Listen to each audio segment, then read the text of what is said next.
I'm Shana and welcome to another Single Over 30 vlog.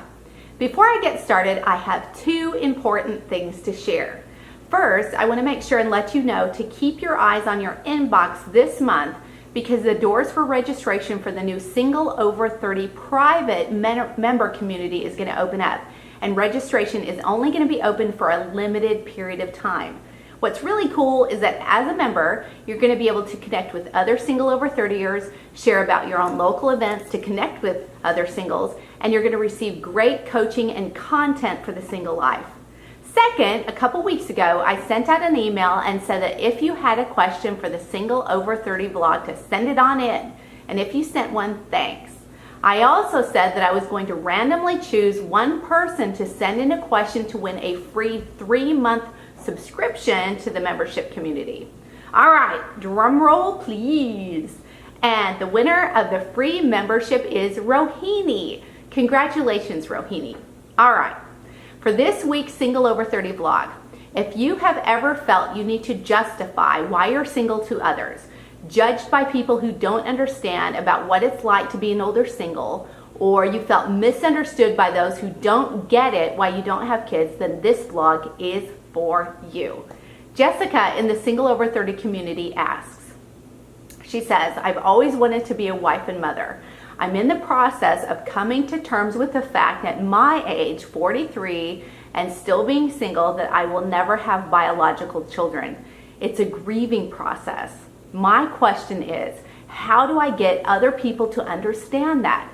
It seems like it's become more understandable if you deal with physical infertility, and people are getting better about showing empathy and trying to be understanding about that. But when it comes to situational infertility, there's very much a stigma, she says, of there must be something wrong with you, or you must be selfish since you chose not to have children.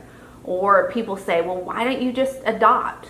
She says, as if that would be an easy thing on a single woman to do that on a teacher's salary. So she says, how do I get even those who are close to me, like my family and friends, to understand this wasn't by choice? It's just the way that things worked out for me. And I am grieving the loss of the dream of motherhood, and it's actually a painful process. So here's my answer for Jessica. First, I want to say that I empathize with your sentiments. So these feelings of loss that you're experiencing due to not having your own children are real and they're legitimate. You asked, how do I get people to understand? Well, even though you really want them to, they won't be able to fully understand or empathize because they haven't been in your shoes. So before I experienced the grief of not having kids, I wouldn't have been able to understand until I went through it myself. And that's true of any situation in our lives, right? You have to experience it yourself to fully get it. You also asked how you can get them to not think you're selfish or judge you. Again, it's understandable that you desire this, but you can't make that happen. That's up to them. But if you feel emotionally safe with them and you'd like to try to explain your situation, you can ask them if they have ever experienced a loss in their life. Maybe the loss of a relationship or a dream. If they say that they have, you can let them know that what you are experiencing is similar because it's a loss too, and it's not something that you chose. But remember this, it's not your responsibility to make them get it.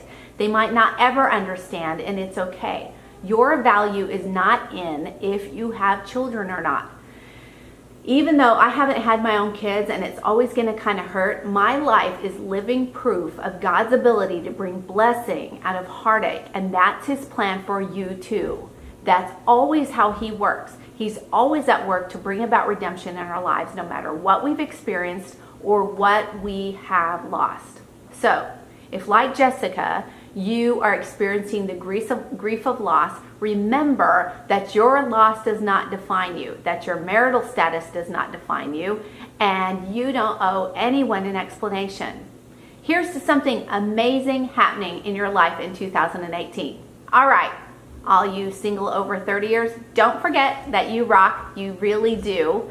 Oh, and I'd love to have a comment from you if you'd like to comment below wherever you're viewing this video and share your thoughts.